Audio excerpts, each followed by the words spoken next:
Hello everybody, it's me, Mr. Chocolate Memes 247 here. You guys remember a game called Micro Machines? Well, let alone the series called Micro Machines?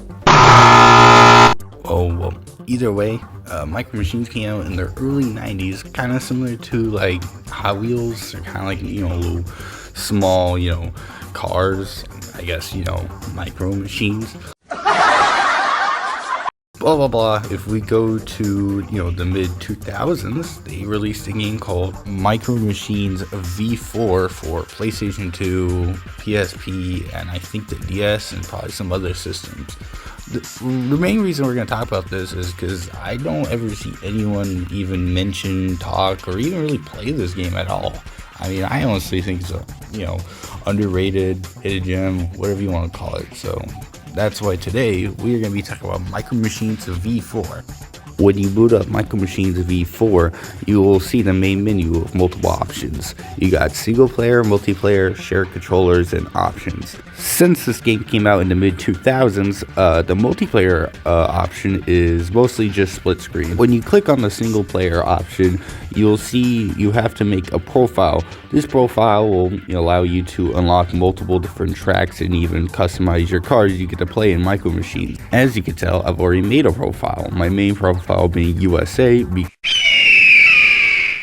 because, well, this game only allows you to have 3-letter words as your name, so that's cool. After making your profile, you are greeted to the little single player, I guess, campaign. You have micro tournaments, practice, track editor, garage, and profile. Micro tournaments are going to be your main thing you'd be playing in single player because, well, that's how you unlock most of the cars and maps of this game. As you can tell, there's also different divisions. Each division will increase in difficulty and also bring new little challenges or new game modes that you have to beat in order to unlock more divisions or cars or new maps, anything like that. After giving that brief small tutorial on how to make a profile, you're probably wondering, how do you actually play this game? Well, like the title suggests, Micro Machines, this is a racing game. I've said it before, you unlock little cars and new tracks. This game is very casual, arcadey, and all around just fun. You can really just play this with anyone, even if they have zero experience in playing like video games, and you're guaranteed to have a blast. The main way you win this game is just racing around, try to outspeed your opponents, or if you see you have power-ups, you can use these power-ups to damage your opponent's vehicles, and, well, let's just say the chances of you winning in Micro Machines increase a lot when you damage your opponent's vehicles. And that's basically it for gameplay. Like I said, it's a racing game. You go around the track, try not to fall behind or get your car destroyed, and boom, you win. I don't know what else you want me to say, but I guess we can talk about the unlockable tracks and vehicles you get. So basically, once you beat a division, or I guess a map or a challenge, whatever you want to call it, you unlock, or I guess really you unlock skins. You don't really unlock the cars, but you unlock cool skins. As you can tell from the gameplay, some of the cars or vehicles I have different skins, because usually the default skin is usually like white. I think it's like white and brown. It's considered a rental. But the more you play, the more skins you unlock in, the more rare skins you get. Some obviously are rare because design-wise, and some are just rare because, ooh, new funny color. Wow. When unlocking tracks in this game, you actually get some different variations. So, the same, however, I guess like 12 maps don't get scale. You get like 3 different variations, which honestly helps keep the game somewhat fresh, especially if you're playing against the hard AI, because promise me, this game, yes, it's easy, but it's misleading at times, especially when you're playing on like hard. Take for instance the time trial of this game. Now, me personally, most of these time trials aren't really that hard for the most part. It's really just like, if you're completely new to this game, yes, some can be extremely hard, and I'm also playing on hard difficulty, so that's probably why I think some of these are really hard. Well, some are just completely easy. Like, there's been times where like the first time trial play for like a division will be completely like hard, and impossible to do, and I'll only win it by like a tenth of a second, and then the next one is just like steamroll. It's honestly kind of crazy.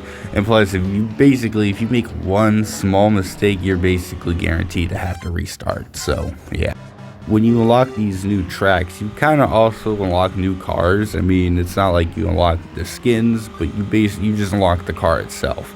Each map has their own special car. For example, I believe the clip before this with the little like ship or whatever, it was called the utility vehicle, and each vehicle in this game has their own stat. For example, I believe the utility vehicle is the worst in the game because it's the slowest speed, slowest acceleration, slowest grip, and has a bunch of weight to it.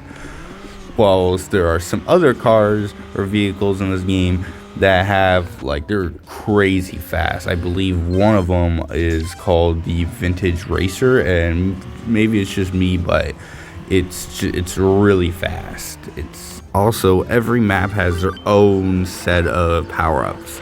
Some maps might have a bunch of healing items or healing power-ups, while some may just have none. It's kind of random.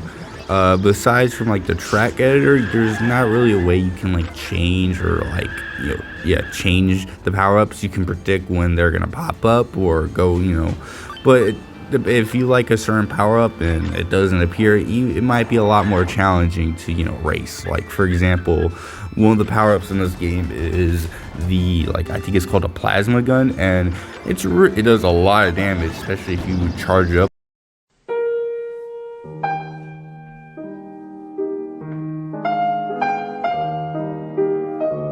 The car that didn't take the direct hit will take some damage. I don't think it's a lot, but if they have half or even a quarter of health, they will go down. Speaking of health, there are 4 different stages of health in this game. When you first start a race or respawn, you start with full health, or the green bar. When you take damage, you can see that bar go down, and once that green bar goes down, it goes to a yellow, and you go a bit slower, and it's hard for you to turn, and it's kind of you can kind of win, or it's a minor inconvenience. But the second you go to red, or no health at all, it becomes basically impossible to come back unless you have a health power up or something.